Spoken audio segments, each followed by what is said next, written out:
Hi friends, welcome back to my channel.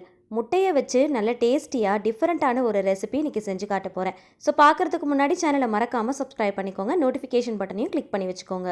ஒரு mixing பவுலில் ஒரு டேபிள் ஸ்பூன் கார்ன்ஃப்ளவர், கொஞ்சமாக உப்பு சேர்த்துக்கலாம். 1/4 டீஸ்பூன் மஞ்சள் தூள், 1/4 டீஸ்பூன் மிளகுத்தூள், 1/4 டீஸ்பூன் ஜீரகத்தூள். இது கூடவே கொஞ்சமாக பால் சேர்த்துக்கலாம். நல்லா காய்ச்சி ஆற வச்ச பால் ஒரு 1/4 கப் அளவுக்கு மட்டும் சேர்த்து நல்லா மிக்ஸ் பண்ணி விட்டுக்கலாம். 2 பேர் சாப்பிட்ற அளவுக்கு நான் இன்றைக்கி உங்களுக்கு செஞ்சு காட்டியிருக்கிறேன்.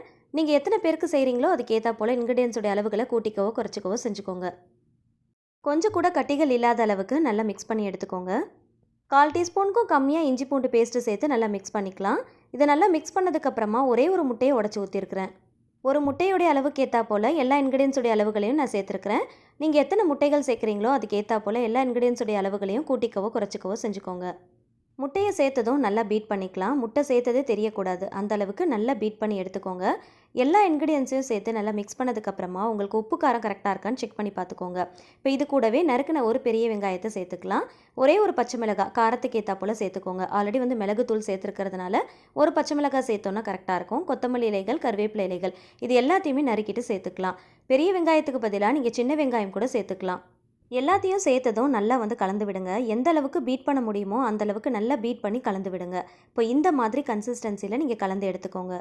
இதில் மஞ்சத்தூள் சேர்த்துருக்கிறதுனால முட்டையோட இந்த ரா ஸ்மெல் சுத்தமாக வராது, பார்க்குறதுக்கும் டெக்ஸ்சர் அழகாக இருக்கும். தோசைக்கல்லை நல்லா சூடாக்கிக்கோங்க. இதில் 1 டேபிள் ஸ்பூன் அளவுக்கு நெய் அப்படி இல்லைனா பட்டர் சேர்த்துக்கோங்க. நான் பட்டர் தான் சேர்த்துருக்கிறேன். பட்டர் சேர்த்து பண்ணும்போது நல்லா டேஸ்ட்டாக இருக்கும். பட்டர் நல்லா மெல்ட் ஆனதுக்கப்புறமா இந்த மாதிரி தோசை மாதிரி ஊற்றிக்கோங்க. ரொம்ப பெருசாக ஊற்றிட வேண்டாம், திருப்புறதுக்கு நமக்கு கஷ்டமாக இருக்கும். ஸோ அதனால் இந்த மாதிரி சின்ன சைஸில் ஊற்றி எடுத்துக்கோங்க. ஒரு பக்கம் நல்லா செவந்து வந்ததும் இன்னொரு பக்கம் திருப்பி போட்டுக்கோங்க.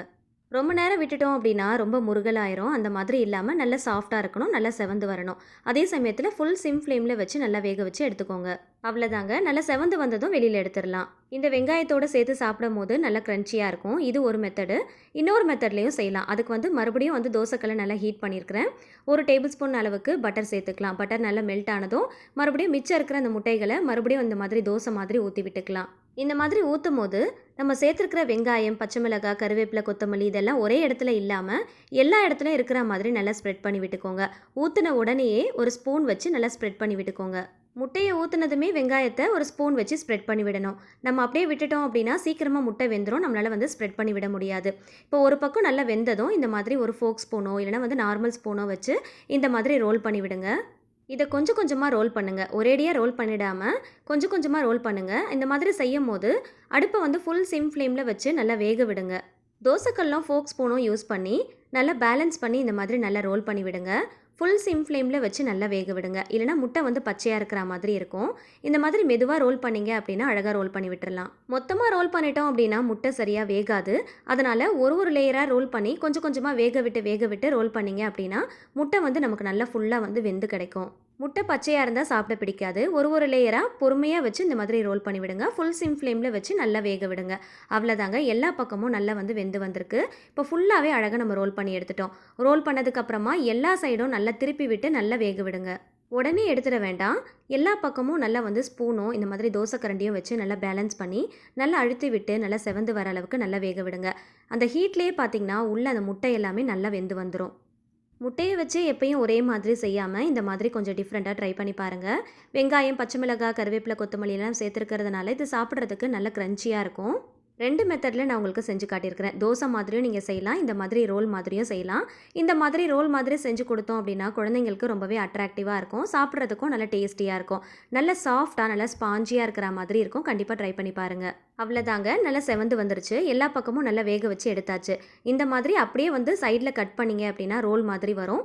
இதை ப்ரெட்டில் வச்சு ஸ்டஃப் பண்ணி கொடுக்கலாம். அப்படி இல்லைன்னா சப்பாத்தியில் வச்சு ரோல் பண்ணி கூட கொடுக்கலாம்.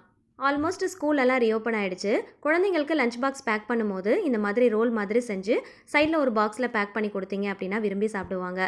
இது கூடவே கொஞ்சமாக டொமேட்டோ கெச்சப் அப்படி இல்லைனா க்ரீன் சட்னி மைனஸ் கூட வச்சு நீங்கள் சர்வ் பண்ணிக்கலாம். டேஸ்ட் இன்னும் சூப்பராக இருக்கும். சாம்பார் சாதத்துக்கு நல்ல ஒரு சைட் டிஷ் பண்ணணும் அப்படின்னு நினச்சிங்கன்னா இந்த மாதிரி நீங்கள் பேக் பண்ணிக்கலாம். வெரைட்டி ரைஸ்க்கு கூட இது எல்லாமே ரொம்ப நல்லாயிருக்கும். கண்டிப்பாக ட்ரை பண்ணி பாருங்கள். வீடியோ பிடிச்சா லைக் பண்ணி எல்லாருக்கூடையும் ஷேர் பண்ணிக்கோங்க. சேனலை மறக்காமல் சப்ஸ்கிரைப் பண்ணிக்கோங்க. தேங்க்ஸ் ஃபார் வாட்சிங்.